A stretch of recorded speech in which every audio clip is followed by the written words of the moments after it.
पठिष्यामः। अद्य वयं तव्यत् प्रत्ययं पठिष्यामः। विगत दिने वयं अनियर प्रत्ययं पठितवन्तः।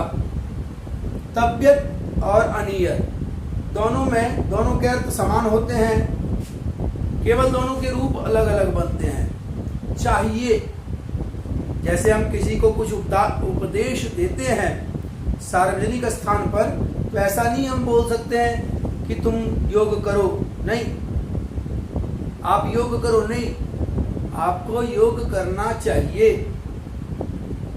एक अनुशासन के साथ किसी को जब उपदेश दिया जाए तो इस प्रत्यय का प्रयोग करते हैं। सर्वप्रथम मूल धातु मैंने लिखा है पठ जोड़ तव्यत्। इसके भी तीनों लिंग में रूप बनते हैं, पुल्लिंग में भी, स्त्रीलिंग में भी और नपुंसकलिंग में। और एक बात याद रखने की है, यह प्रत्यय भी अनियर प्रत्यय की भांति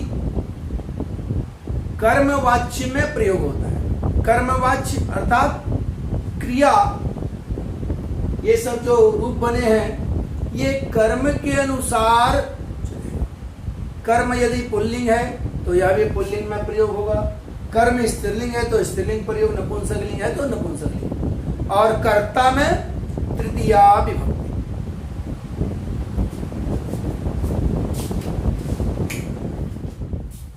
तो कर्मवाच्य के अनुसार हम प्रयोग करेंगे इसका।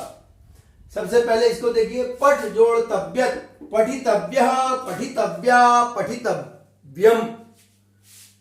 क्री जोड़ तव्यत्, कर्तव्यः, कर्तव्या, कर्तव्यम्। क्री करना, तव्यत् लग गया करना चाहिए। दा जोड़ तव्यत्, दातव्यः, दातव्या, दातव्यम्। वत् जोड़ तव्यत्, वक्तव्यः, वक्तव्या, वक्तव्यम्। ज्ञा, ज्ञा अर्थात जानना, ज्ञा जोड़ तव्यत्, जानना चाहिए। ज्ञातव्यः, ज्ञातव्या, ज्ञातव्यम्। इस प्रकार से अन्य क्रिया पद भी आएंगे मूल धातु, और उसके साथ तव्यत् प्रत्यय लगा के हम इसका प्रयोग कर सकते हैं। कुछ उदाहरण मैंने यहां लिखा है, देखिए, अस्माभिः वेदः ज्ञातव्यः।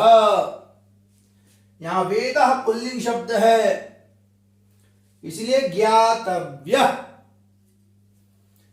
यदि वेदाः होता, वेदः वेदो वेदा, तो इसका भी पुल्लिंग की भांति बालकः बालको बालकाः, ज्ञातव्यः ज्ञातव्यो ज्ञातव्याः। वेदः ज्ञातव्यः, वेदाः ज्ञातव्याः। वचन के अनुसार भी यह परिवर्तन हो जाएगा। और अस्माभिः, अहम शब्द का, अस्मत् शब्द रूप का तृतीया बहुवचन है। मया आवाभ्याम अस्माभिः, हम लोगों के द्वारा वेद जानना चाहिए, ऐसा इसका अर्थ हुआ। अस्माभिः वेदः ज्ञातव्यः। दूसरा, नूनमेव भवद्भिः प्रातः काले योगः कर्तव्यः। यहां इस अनुसार मात्र इतने ही वाक्य हैं। योगः कर्तव्यः, योग करना चाहिए।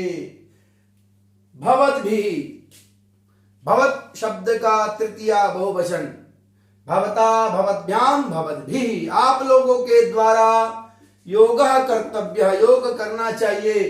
प्रातः काले, सुबह के समय में।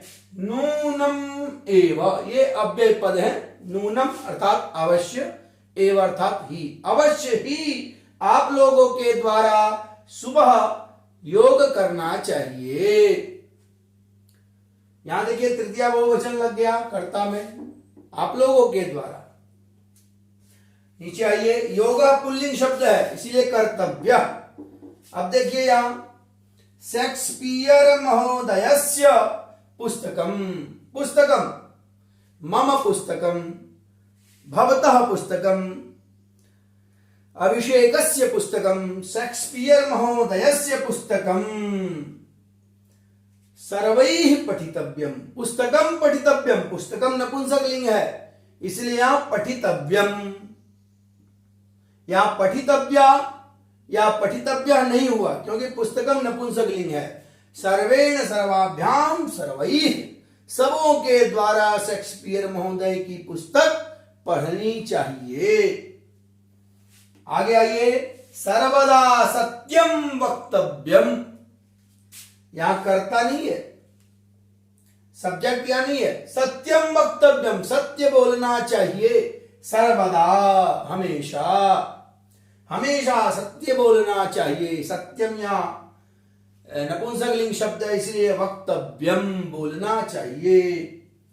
मिथ्या न वक्तव्या, मिथ्या आ स्त्रीलिंग पद है, न वक्तव्या, यहां वक्तव्यम नहीं हुआ क्योंकि मिथ्या के बारे में बता रहा है, यह विशेषण का रूप हो जाता है। मिथ्या न वक्तव्या, झूठ नहीं बोलनी चाहिए। ऐसे इस तब्यत प्रत्यय का प्रयोग है। मैं कुछ पुस्तक से भी फोटो खींच के भेज दूंगा, आप लोग भी अभ्यास करेंगे। नमो नमः।